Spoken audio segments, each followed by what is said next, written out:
Bom, o programa Rio Sem Fronteiras retorna no ano de 2025 nessa parceria da Ordem dos Advogados do Brasil e a TV Alerj, um programa que traz temas internacionais para debater com essa casa legislativa, com o sistema de justiça, a OAB e a sociedade carioca e fluminense, com temas que nos impactam como cariocas e fluminenses em termos da política internacional. E nós retomamos os nossos programas com a liderança da nossa presidenta Ana Tereza Basílio e, para isso, nós trouxemos aqui dois convidados especiais, duas pessoas especialistas no tema que nós vamos colocar em debate, que é a nova conjuntura internacional e o impacto disso, né, para o Rio de Janeiro. Então, para isso, a gente trouxe aqui o professor Pedro Leão Bispo. Ele representa o NURI, que é o Núcleo de Relações Internacionais da Assembleia Legislativa aqui do Rio de Janeiro.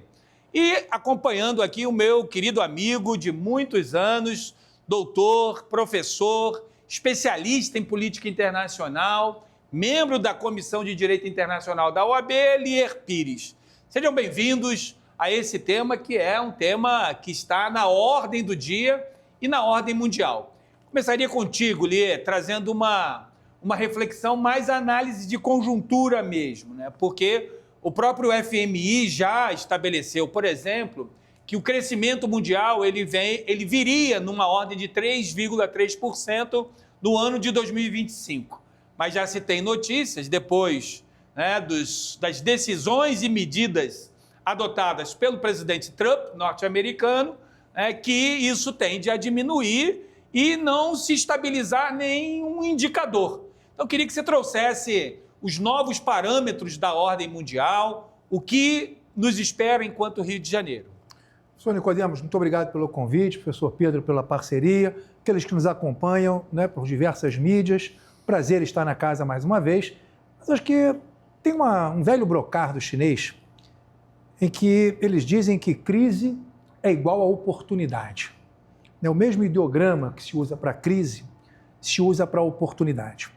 E eu quero crer que para o Brasil como um todo, os países, né, do sul global como um todo, mas muito particularmente para o Rio de Janeiro, existem aí alternativas muito, mas muito interessantes, né, no ponto dessa, digamos que, disrupção, né, provocada muito particularmente por essas medidas as quais você falou do presidente norte-americano Donald Trump, mas muito também em função de uma questão que transcende ao Trump. Trump não é tão importante quanto ele acredita que seja, né? Que é uma transição hegemônica que nós estamos assistindo, nós somos contemporâneos dessa mudança, que é a transição entre os Estados Unidos, né, a economia, né, grande economia dominante no mundo, do ponto de vista não apenas econômico, mas político, ou geopolítico, estratégico, científico, tecnológico, e a potência, né, emergente, que é a China. Então, nós estamos deslocando uma economia que, desde a modernidade, se constituiu a partir do eixo Atlântico para o eixo do Pacífico, tendo a China, o Japão e, claro, os próprios Estados Unidos como elementos pivotais. Por que isso por que nos dá uma oportunidade? Porque em todos os grandes ciclos econômicos do Brasil, né, o Brasil se aproveitou de oportunidades que se abriram a partir de clivagens hegemônicas para poder, né, se beneficiar do ponto de vista econômico. Assim, por exemplo, na transição do século XIX para o século XX, quando a Inglaterra e Estados Unidos disputavam a hegemonia global, mas muito particularmente no contexto latino-americano, o Brasil começa o seu ciclo de desenvolvimento, né, que vai se desenvolver, né, a partir dos anos 30, principalmente com a chegada de Getúlio Vargas ao poder, e vai ganhar um impulso muito grande, por exemplo, no governo JK, né, principalmente com a questão da industrialização, da indústria automotiva, que fez com que, por exemplo, o Brasil tivesse o maior parque metal-mecânico do mundo. Era um parque agregado, né, a essas indústrias pivotais, mas era uma oportunidade. E agora nós temos aí a China, né, como a grande locomotiva, né, do ponto de vista econômico do mundo, tanto do ponto de vista daquelas relações comerciais, mas fundamentalmente do ponto de vista do investimento. A China tem investido muito e tem investido, né, em áreas sensíveis como estrutura, meio ambiente, novas tecnologias, inovação, sustentabilidade. Isso tudo é a cara do Rio de Janeiro. né? A pinta do Rio é essa pinta. É a economia do mar, né? É a economia da inovação, é a economia da sustentabilidade. Então, assim, eu não quero me alongar muito nesses prolegômenos, mas acho que é esse o eixo, né, que vai nortear, pelo menos, a minha abordagem no encontro de hoje. Professor Pedro, bom, diante dessa bola levantada aqui pelo nosso querido professor Dr. Lier, que devemos fazer dessa crise uma oportunidade, qual é a sua percepção a respeito dessa conjuntura, ou seja, dessa ruptura de hegemonia e como isso pode se colocar numa nova oportunidade para o Estado do Rio de Janeiro? Bom, eu nem diria que isso é uma nova oportunidade, né? Nós temos sempre que acreditar na vocação dos estados, né? Nós temos um mundo diverso, um mundo que que tangencia para diversos caminhos de oportunidades econômicas. Nós temos países como o nosso próprio país, é um país agrícola, mas vamos falar do Rio de Janeiro como oportunidade. Vamos botar dentro do contexto do Dr. Lier, quando eu sempre vou preferir entender qualquer movimento econômico como uma oportunidade, porque tem muito a ver com como você se posiciona diante de uma realidade. Os Estados Unidos têm as questões dele lá, tem uma previdência falida, precisa carrear recursos lá para que a população volte a ter uma qualidade de previdência, uma qualidade de atendimento interno. E essa sobretaxa que acontece vem privilegiar um movimento que também está no projeto do Trump, que é incentivar a industrialização americana. Nós não podemos esquecer que com o advento da pandemia em 2020, nós tivemos muitas crises, vamos gostar de chamar de crise, nos Estados Unidos de abastecimento, porque os Estados Unidos percebe que o quão dependente do mundo ele é, embora ele seja o maior comerciante do mundo, ele compra coisas demais. Então, nesse projeto do Trump, além da taxação para poder convidar esses países ditos parceiros para continuar comprando e vendendo nos Estados Unidos, mas numa outra condição, ele também está providenciando uma reestruturação americana para que haja mais emprego, haja uma qualidade maior na questão do abastecimento da população. A gente tem que respeitar isso, está cuidando do quintal dele. Vamos falar do nosso quintal. Nós temos aqui no Rio de Janeiro uma vocação turística que está fora da percepção de commodities, gente. Ela não é negociável com taxação, não se envolve nessa questão de forma direta, mas torna, sim, mais uma vez, um ponto de atração. O Estado do Rio de Janeiro tem muita atração turística, o Rio de Janeiro simplesmente é o maior ponto turístico buscado em acesso no mundo. E nós temos uma indústria hoteleira extremamente competente, extremamente atualizada. Nós temos aqui, sim, necessidade de investimentos. Muito é o trabalho do Nuri com essas relações internacionais. Nós já visitamos alguns consulados, já tratamos de algumas possibilidades de investimento, mas na nossa vocação. E qual é a segunda grande vocação que nós temos no Estado do Rio? Talvez nós devamos nos alertar para isso. Estou falando do Estado do Rio especificamente, mas do Brasil como modo todo. Como o professor colocou, o mundo hoje começa a se voltar para uma sustentabilidade, mas nós não podemos esquecer que atrás dessa sustentabilidade ambiental vem uma gama gigante, trilionária, de negócios ambientais. Vocês imaginam o Brasil como um grande gerador de energia fotovoltaica, por exemplo, energia limpa, barateando os custos industriais, tornando a nossa indústria mais competitiva. Esse é um ponto. Vamos falar de crédito de carbono? Gente, o mundo está voltado para isso. O mundo deve muito crédito de carbono para poder fazer sequestro desse avanço, como ele falou, da locomotiva chinesa. A locomotiva chinesa ela tem todos os méritos por ser uma locomotiva, mas ela deixa um rastro ambiental que hoje se torna trilionário para cobrir. E quando nós falamos das riquezas naturais do Brasil e do Estado do Rio, em particular, nós temos aqui, só para a gente alimentar um pouquinho a nossa conversa como oportunidade, nós temos aqui, gente, o crédito de carbono azul, que vem dos manguezais, que é a maior fonte de retenção, de sequestro de gás carbono do mundo. Uma vez isso estruturado, e eu repito, né, o Nuri, o núcleo lá de Relações Internacionais aqui da Casa, tem trabalhado nessa direção, já promovemos um seminário sobre negócios ambientais. A exploração disso, como o doutor Nicodemos colocou, o mar, gente, se a gente olhar para o nosso oceano, para o nosso mar, é muita riqueza ambiental, sim, e lembrando, nós somos a capital brasileira do petróleo, gente. O Estado do Rio de Janeiro tem um potencial de geração de divisa, de geração de riqueza específico, que pode sim, de forma estruturada, vamos imaginar assim, se manter afastado dessas crises de commodities, dessas crises de taxação, que são relevantes, mas nós temos que, na minha visão, que nos posicionarmos dentro da nossa vocação. Ela não é pequena e ela é muito rica, muito rica. Bom, e aqui foi colocado pelo professor Pedro, e depois quero que traga mais informações sobre o NURI, que é o Núcleo de Relações Internacionais da Assembleia Legislativa, que tem desenvolvido um trabalho importante nesse campo. Aí um pouco entendendo, dando um passo atrás, entendendo esse tabuleiro, essa movimentação que se faz. Porque ao mesmo tempo que os dois convergirem em várias questões, entre elas, por exemplo, a pauta ambiental, a questão ambiental, ela passa a ser uma oportunidade, a gente vê por parte do mandatário norte-americano, o Trump, né, a tomada de decisões que vai de encontro, contrário a essa questão da pauta ambiental. Muito pelo contrário, ele retoma determinadas políticas que vão afetar diretamente o meio ambiente, se nós aqui mencionássemos um rol delas, a questão, né, de desassociar os Estados Unidos de organismos multilaterais relacionados à questão ambiental, a retomada de determinadas indústrias e fortalecendo, por exemplo, a questão do petróleo, né, enquanto energia. E aí, a seguinte informação. A balança comercial entre Brasil e Estados Unidos ficou negativa para o Brasil, né, em 253 milhões de dólares em 2024, com exportações de 40,33 bilhões e importações de 40,58 bilhões. Eu disse que nós daríamos um passo atrás para entender essa movimentação do mandatário norte-americano. Ou seja, ele exporta mais do que importa e mesmo assim sobretaxa.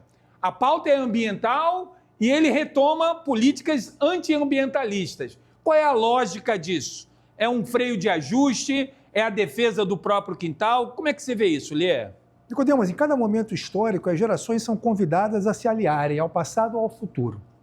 E essa é uma discussão e é uma opção que tem que ser feita socialmente. No Brasil, nós também temos que encarar essa perspectiva. É óbvio, não é que eu entendo o movimento trumpista de tentar reindustrializar o seu país mano militare. Mas os problemas que isso gera no contexto de uma ordem globalizada são gigantescos, inclusive para os próprios Estados Unidos.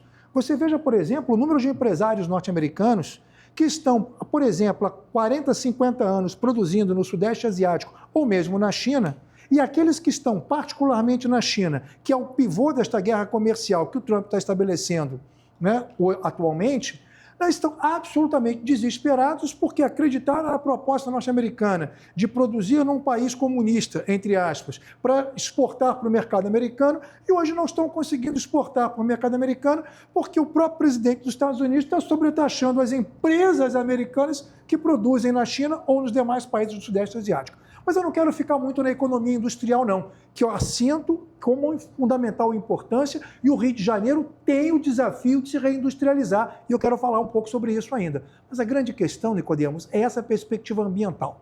Tá. Né? Não adianta a gente querer, né, produzir, inclusive produzir industrialmente, né, produzindo com as mesmas tecnologias e com as mesmas concepções que nós tínhamos, por exemplo, no século XX, no século XIX e no século XVIII. Hoje nós temos que produzir industrialmente, produzir em termos de serviço, mas produzir sempre de forma equilibrada, de forma ambientalmente sustentável. Essa é a pegada do presente e futuro. A China, por exemplo, essa grande locomotiva que o Pedro falou, que deixa rastros, é verdade, mas é um dos países hoje que mais investe, por exemplo, em tecnologia verde. Se os Estados Unidos vão deixar de fazer isso, vão deixar de assumir esse papel pivotal, esse papel de ponteira que eles tiveram no mundo, muito particularmente nos últimos 80 anos, a partir do final da Segunda Guerra Mundial, essa é uma decisão estratégica que só vai ajudar a afundar os Estados Unidos e não fazê-lo grande de novo como o seu mandatário gostaria. Do ponto de vista do Rio de Janeiro, tanto do Estado quanto do município, o que nós temos que fazer é entrar nas cadeias produtivas, principalmente da China.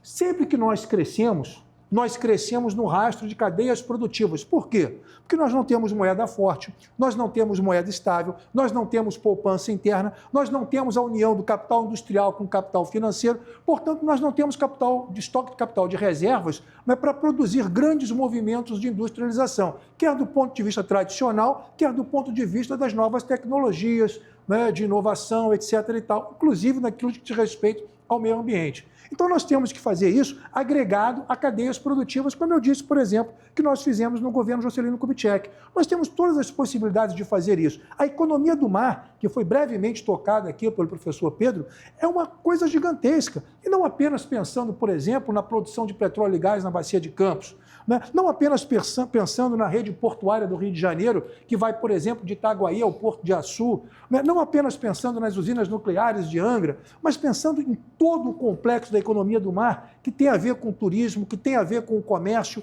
que tem a ver com a interiorização da produção, porque o cara que vai vender um milho na praia, que vai vender um aipim na praia, esse milho, esse aipim, pode estar vindo do interior do estado, né, renovando, né, as nossas cadeias produtivas do ponto de vista do agro, dentro do Rio de Janeiro, que estão debilitadas. Se você vai tomar uma caipirinha feita de caninha, nessa caninha pode estar vindo, por exemplo, do norte fluminense, lá de Campos.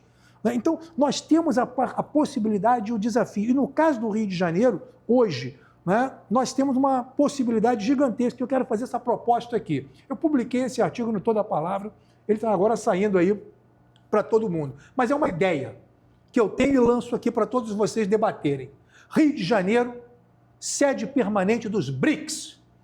Nós temos aí os BRICS, né? O próximo encontro vai ser agora em meados do ano, no início de julho, 6 e 7 de julho, se não me falha a memória.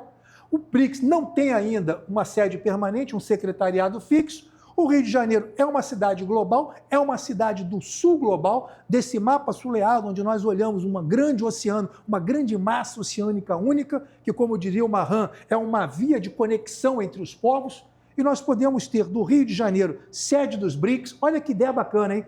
Eduardo Paes, Cláudio Castro, demais autoridades, uma coisa que não foi falada em lugar nenhum. Rio de Janeiro, sede permanente dos BRICS. Vamos fazer do Rio de Janeiro a nova Nova York, né? Dos BRICS a nova ONU. Vamos trazer aí pessoas do mundo inteiro para interagir conosco e dialogar com a população fluminense. Fluminense, você, fluminense, natural das águas, natural da economia, natural do Rio de Janeiro. Está lançada a proposta, uma proposta bem interessante, como muito bem ressaltado pelo professor Lier. Os BRICS têm um encontro aqui no Rio de Janeiro, dia 6 e 7 de julho. A gente vai discutir isso aqui, viu, Lier? Você vai voltar aqui para debater isso com a gente. Mas eu quero ouvir a percepção do professor Pedro a respeito dessa política norte-americana, como ele tem movimentado isso. Mas isso a gente vai ouvir no segundo bloco, porque estamos encerrando agora o primeiro do programa Rio Sem Fronteiras, um programa da parceria TV Alerj com a Ordem dos Advogados do Brasil, Rio de Janeiro, Comissão de Direito Internacional.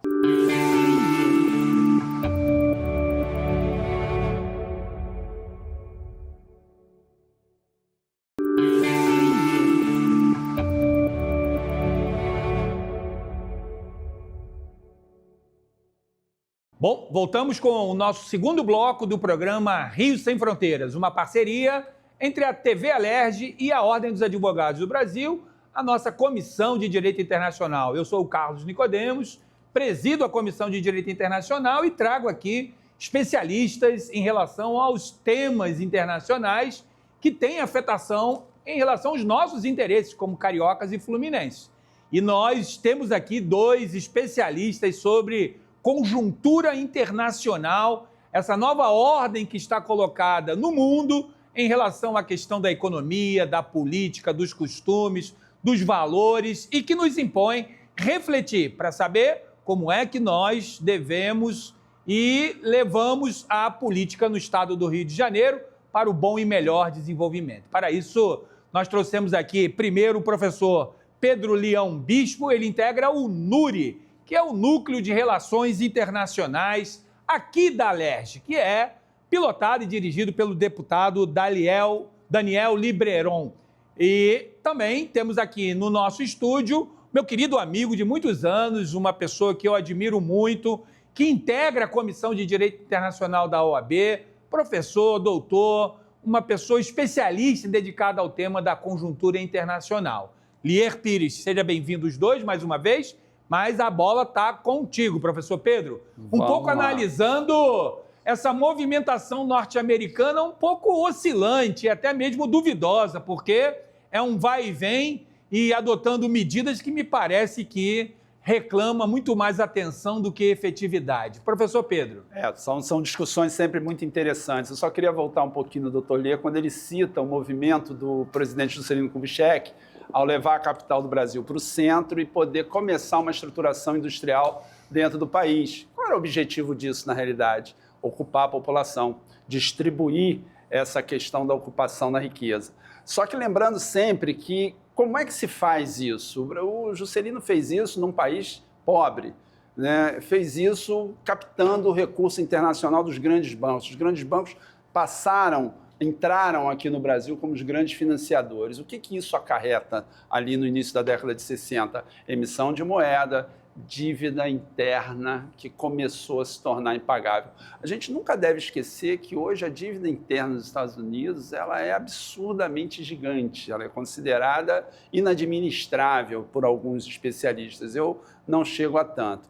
Por isso é que o reflexo nos serviços sociais americanos vieram caindo ao longo dos anos, principalmente com as últimas políticas que beneficiaram uma abrangência maior do uso desses serviços sociais. Hoje, quando se fala, e foi falado aqui com muita propriedade, mas o Trump está indo contra a questão ambiental, quando ele desassocia de determinadas comunidades que tratam da questão ambiental com muita seriedade, recuando para um processo de industrialização.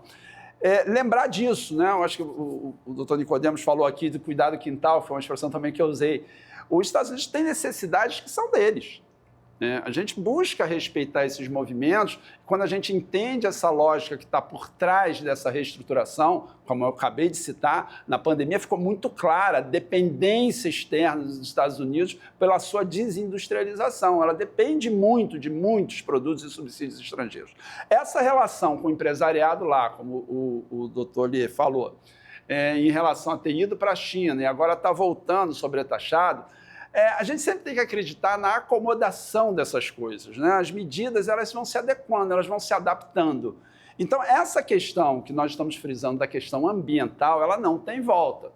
E todos esses países que se tornam devedores, eles podem não participar, como os Estados Unidos opta por não participar das comunidades ambientais, mas elas continuam sendo devedoras. E a ordem mundial hoje de consumo está retratando isso com muito foco. Não se consome mais determinados produtos que não tenham essa preocupação de reposição das matérias naturais e principalmente da preservação. Nós temos aqui no Brasil diversos estados que já propõem determinadas medidas tributárias beneficiando quem privilegia a reconstrução ambiental, a sua preservação. Por isso que eu reitero lá que na realidade, uma bandeira do NURI, do Núcleo de Relações Internacionais aqui do Rio de Janeiro, com esse foco de negócios ambientais. Quando nós fizemos o nosso seminário aqui, que durou 2 dias, que teve uma repercussão muito grande, porque ali foram pontuados algumas ações que são importantes, estruturantes, porque eu volto a dizer, o negócio ambiental, gente, ele é trilionário. A riqueza que o lixo produz, quando adequadamente recolhido e processado, é gigante, enriquece qualquer país. O Brasil, com sua potencialidade só de reciclar e tratar lixo, por exemplo, já teria uma outra posição na escalada da economia mundial. Então, repito, nós temos uma vocação. É muito preocupante quando a gente abandona uma vocação, abandona um direcionamento. Nós temos as maiores florestas vivas e ativas do mundo. O Rio de Janeiro tem a floresta aqui da Tijuca, Mata Atlântica, de um valor de sequestro de carbono absurdo, de uma contribuição ambiental absurda. Eu vou reiterar os mares, a Secretaria de Energia e Mar é uma grande parceira do NURI, nós estamos sempre juntos discutindo alguns projetos e não há limite de enriquecimento do Brasil como um todo e, em particular, do Estado do Rio de Janeiro, só com o direcionamento ambiental. A política americana está contra isso nesse processo interno de reindustrialização para cuidar das mazelas dela. Excelente oportunidade para o Brasil marcar sua posição como um grande enriquecedor ambiental, contribuindo com todos esses projetos para a mitigação dessa destruição ambiental que vem com a China, vem com os Estados Unidos, qualquer um que se industrialize é uma realidade. Hoje, só para finalizar, as associações industriais aqui do Brasil começam a se preocupar com os projetos de sequestro de carbono, o que por si só já é um grande ganho. O Nuri esteve presente em duas visitas de 2 missões chinesas. Encantador o que eles fazem lá em termos de tecnologia ambiental, encantador. Porém, em relação ao que eles produzem de dano ambiental, é mínimo. Então, nós temos, sim, um posicionamento a ser ocupado nessa questão ambiental, que certamente trará riqueza e uma visibilidade muito positiva para o Rio de Janeiro, que aí, sim, deveria, sim, propor, como tivemos o G20, como vamos ter a COP30 agora, lá em Belém, agora já vai ser deslocado, nós temos que promover, trazer para o Rio de Janeiro essas entidades e esses eventos que tratam da questão ambiental. O Rio de Janeiro tem essa vocação e esse, para mim, é um caminho de enriquecimento muito claro e direto.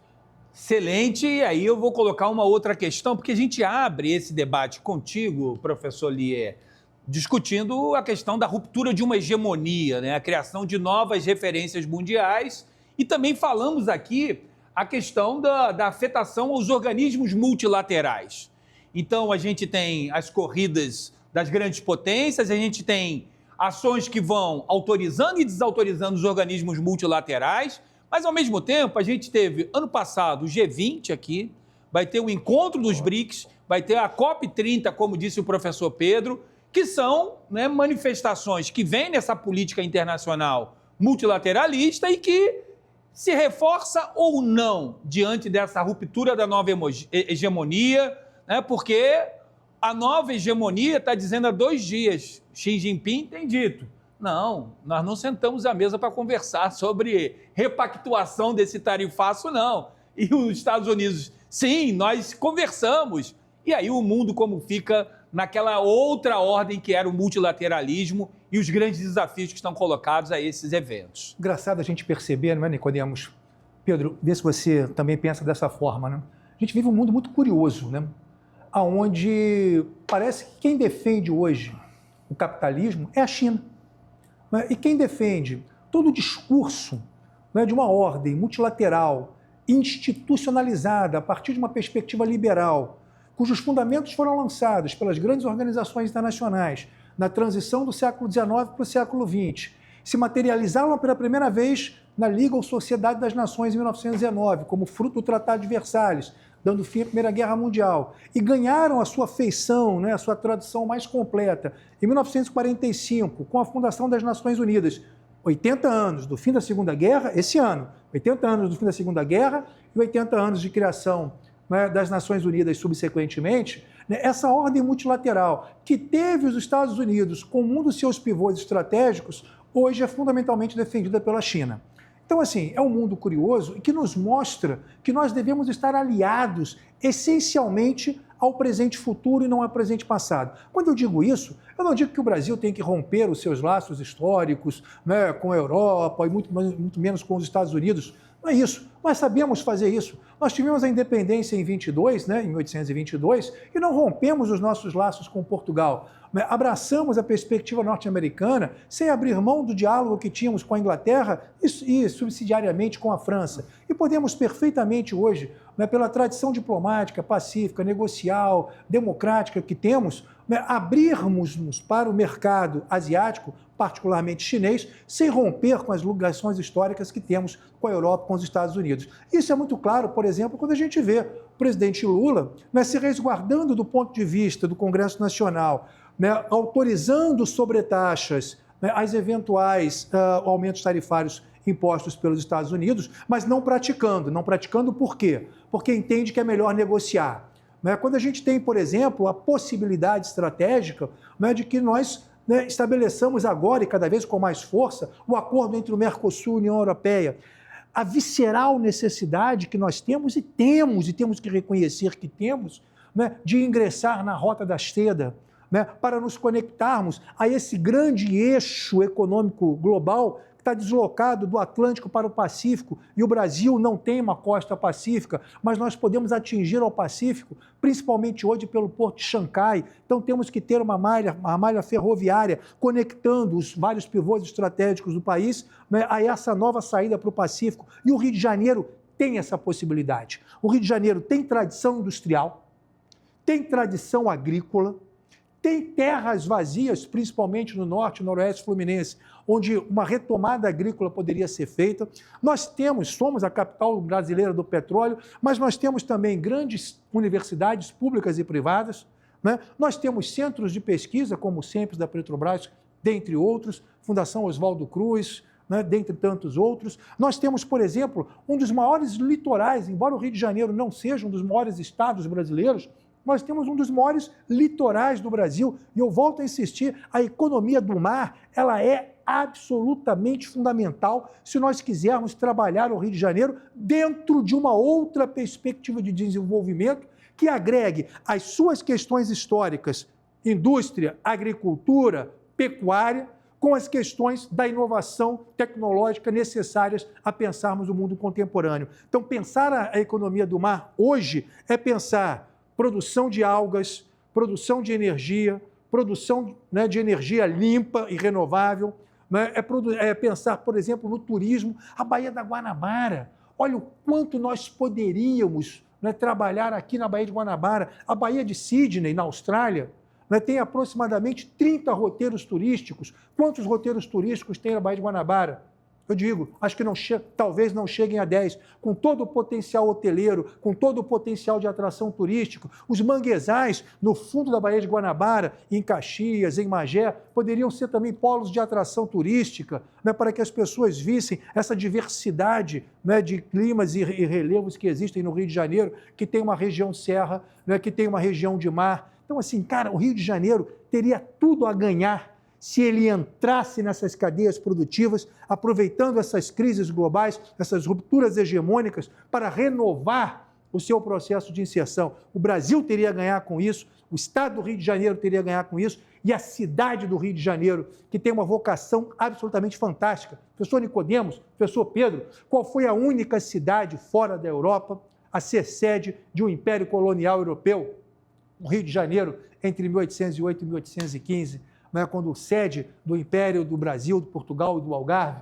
Então, assim, o Rio de Janeiro tem uma história riquíssima, tem uma herança. A gente fala em grandes eventos no Rio de Janeiro, o amigo citou vários deles, mas nós temos que pensar, por exemplo, na Semana de 22, né, nas conferências do Rio de 47, 48, né, nós temos que pensar essa vocação e tradição, nos shows, né, de Frank Sinatra, Madonna, né, Paul McCartney, temos que pensar em Maracanã, Fla-Flu, futebol, Botafogo, Vasco, nós temos que pensar em todas essas potencialidades. E a hora que nós conseguirmos, né, enquanto cidade e enquanto Estado, já que estamos aqui com o eixo no Rio de Janeiro, a costurar e fazer a governança dessas múltiplas possibilidades, equacionando os grandes desafios que nós temos, como a questão da segurança pública, por exemplo, olha, eu vou dizer um negócio para vocês, a gente vai bombar nesse mundo, porque potencial não nos falta. Bom, a gente vai caminhando aqui para o final do nosso programa, eu vou passar a palavra para o professor Pedro para trazer a sua reflexão. Ou seja, essa conjuntura, essa ruptura de hegemonia,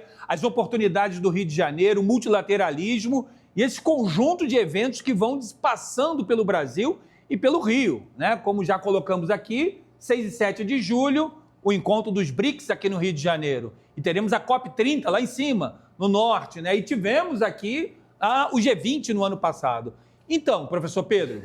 É muito interessante ouvir, né, quando a gente fala da multilateralidade, da conjuntura como um todo. Mas quando a gente vai olhar o que o G20 deixou em termos de estruturação na ordem mundial, foi muita coisa, gente. As discussões em termos humanitários foram riquíssimas. A definição da necessidade de investimento na qualidade da vida humana no planeta, elas são mais do que conhecidas, mas no G20 as discussões, as câmaras de discussões chegaram a algumas conclusões muito relevantes. Então o elemento humano está na moda, está no foco. Quando a gente fala de cuidar do planeta, a gente está cuidando da qualidade de vida.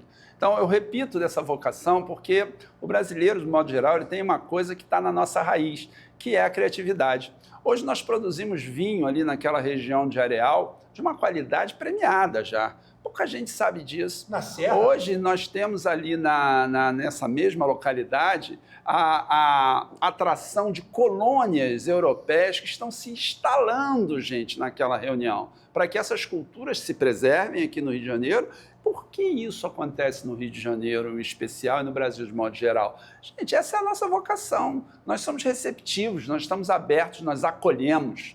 Nós acolhemos o português vindo lá da guerra civil dele, com miséria, com fome, e eles vieram para cá, recebiam uma identidade no ato e eles ajudaram a crescer. Viemos aí da Segunda Guerra Mundial, com a Europa destruída, com uma série de outros povos. Isso aqui é uma grande mistura. Isso aqui tem essa representatividade, e quando você fala do Nuri, quando a gente fala um pouquinho da visão do Daniel Libreron, quando ele propôs a criação desse Nuri, é trazer de volta essa relação que contribui muito para o enriquecimento do país de forma humanizada, botando o homem no foco. Então, quando nós falamos disso, e quando nós falamos de commodities, nós falamos de sobretaxa, a gente está deixando de pensar, e eu repito, né, vou repetir isso um pouco, na nossa vocação de riqueza natural que a gente já tem. E tem a nossa riqueza intelectual. Pouco se discute dos avanços tecnológicos que as nossas universidades, com muita seriedade, têm proposto. Hoje o Brasil é um celeiro de inteligências focadas em tecnologia, gente. Nossos meninos estão desenvolvendo software para o mundo inteiro. Nossos meninos aqui da universidade estão sendo comprados, né? Estão sendo assediados a preço de ouro, porque nós temos esse talento. Hoje o Brasil exporta muito conhecimento técnico, muito desenvolvimento.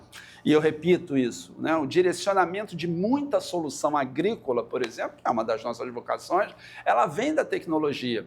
E essa veia, eu vou insistir nisso, essa veia da exploração de negócios ambientais, que também tem sido foco nos nossos seminários, nas nossas reuniões no Nuri, gente, ela está aqui, ela está servida na bandeja. O mundo é comprador trilionário, gente, de toda essa possibilidade de sustentação com a troca. Eu contamino, eu poluo, eu pago para isso, para que existam projetos que me ajudem a ter um mundo que realmente nos dê condição de vida, gente. Por quê? Por que tudo isso, na minha visão, é cíclico e tem a pressão hoje desse jeito? Amanhã vai mudar, amanhã vai ter um outro posicionamento. Mas qual o centro de tudo? Gente, a vida humana. Tudo isso que existe no mundo é para que nós tenhamos aí uma condição de evoluir dentro da nossa condição humana. Por quê? Porque se a gente não cuidar do ambiente, gente, daqui a 100 anos não tem mais planeta, porque o planeta se cura. Ele já se congelou, ele já se aqueceu, ele se resolve. Nós é que vamos passar. Então, é muito importante, gente, minha visão, tá, em termos de economia, é importante essa multilateralidade, tudo isso é importante, mas tudo isso muda. O foco central do desenvolvimento econômico está na vocação. E nós temos que explorar esse momento ambiental com todo esse potencial que nós temos no Brasil, de modo geral, e no Rio de Janeiro como específico. Muito bem, e chegamos ao fim do nosso programa, agradecendo muitíssimo ao professor Pedro, ao meu querido amigo professor Dr. Lier. Nós tratamos aqui da nova ordem mundial e como isso impacta na política do Rio de Janeiro, em termos econômicos, políticos, sociais, humanitários, como a gente deve pensar saídas pelas potencialidades que temos e transformarmos aquilo que se aponta ou se denomina como crise numa janela, né, para que possamos caminhar e desenvolver esse Estado, incluindo com cidadania. É isso que importa e é isso que nos interessa. E assim fechamos mais um programa com o tema o impacto da conjuntura mundial e o Estado do Rio de Janeiro. Nos aguarde no próximo programa com mais um tema internacional, aqui no programa Rio Sem Fronteiras, uma parceria da TV Alerj com a Ordem dos Advogados do Brasil, a Comissão de Direito Internacional. Até a próxima.